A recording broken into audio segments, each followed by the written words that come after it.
मधुबाबू को उचित सम्मान मिलूना वकील संघ पक्षर क्षोभ प्रकाश पाई। ओडिया जातिर गर्व गौरव बारिस्टर मधुसूदन दास को जो भली सम्मान मिलवा कथा राज्य सरकार पक्षर मिल पारिना।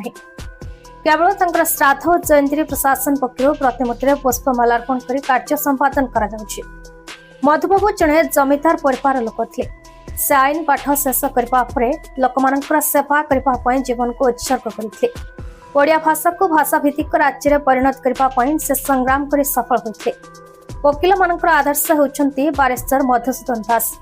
एभଳି जड़े जोगजन्मा महापुरुषों जयंती केवल कोर्ट दिनक छुट्टी होता बेले प्रशासनिक कार्यालय गुड़िक खोला रही है। मधुबाबू जयंती दिवस को सरकारी छुट्टी घोषणा करने जिला वकील संघ पक्ष दावी कर जगतसिंहपुर जिला अधिवक्ता परिषद पक्षर सर्किट हाउस मधु जयंती समारोह अनुष्ठित हो जाए। इस समारोह में जिला अधिवक्ता संघर सभापति सुभाष चंद्र महांती सभापतित्व में अनुष्ठित सभा मुख्य अतिथि भाव जगतसिंहपुर विधायक अमरेन्द्र दास जोगदेइथिबा बेले सम्मानित अतिथि भाव आईनजीवी सुरेश चंद्र राय, वरिष्ठ आईनजीवी अतुल्य दास, लिंगराज महंती, गगन बिहारी दास उपस्थित रही मधुबाबू जीवनी उपर स्मृतिचारण करते।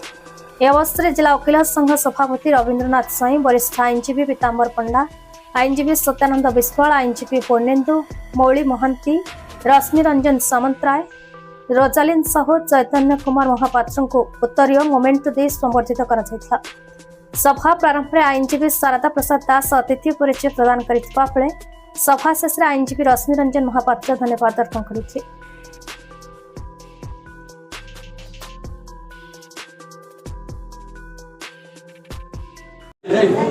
उत्कल गौरव मधुसूदन दास आज 178तम जयंती। यही अवसर में आमर अधिवक्ता परिषद तरफ जगतसिंहपुर जिलार आज स्मृतिचारण करा जाउथला। तांकर खाली वकिलाती क्षेत्र में नुहे जड़े वकिल हिसाब एवं समाजसेवा हिसाब एवं जड़े शिल्पपति हिसाब से ओडिशा को बहुत तांकर अवदान रही, बहु दान कर दे जाइछन्ति।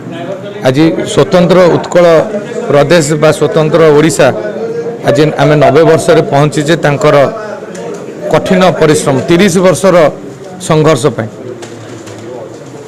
किंतु आज जो कथा आलोचना होता आमे तांको कौन देइछि, ओडिशा तांको कौन देइछि, ये गोटे बड़ प्रश्न। तेणु आज दिन में ये प्रश्न शुणिला परे आउ मो पाखे उत्तर ही ना जे आमे प्रकृत में तांको केते सम्मान देइछे, केते मन पकाउछे, तांको नेइगिरी कौन करिछे, आमर आगामी भविष्य पीढ़ी की तांको विषय कौन अवगत करैछे, इतिहास सृष्टि करे एइतिपई भविष्य पीढ़ी गढ़िबा पे आमे पाठ पढ़ला बेले आम समस्त मन रे गोटे थिला आमे पाठ पढ़िबा, कला घोड़ा चढ़िबा, मधु बारिस्टर हबा। आज से कथाटा कहीं नहीं आ समाज रे।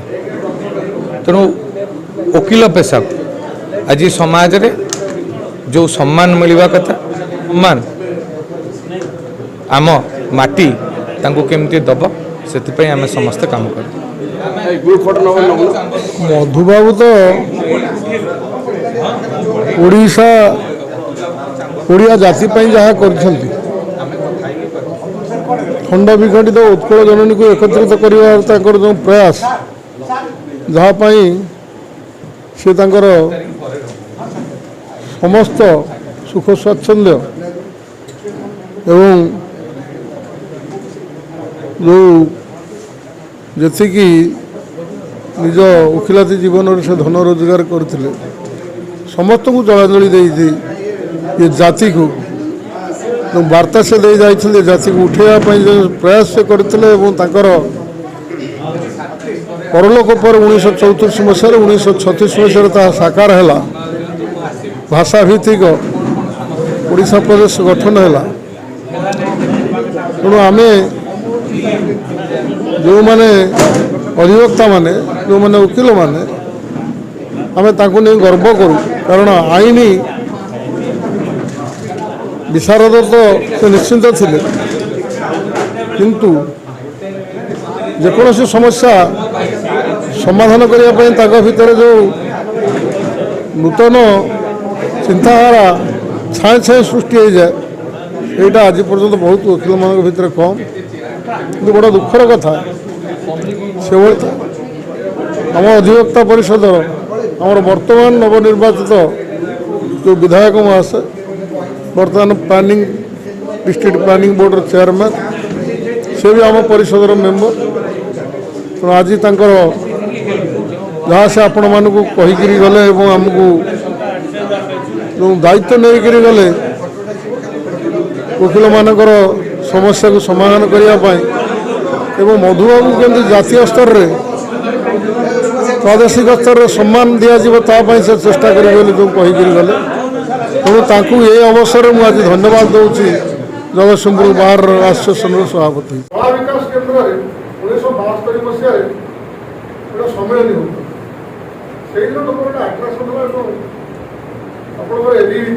अखिल भारत विद्यार्थी परिषद मोर परवर्ती अवस्था मोर बंधु है पक्ष जानी से मोर समसामयिक जुगल नायक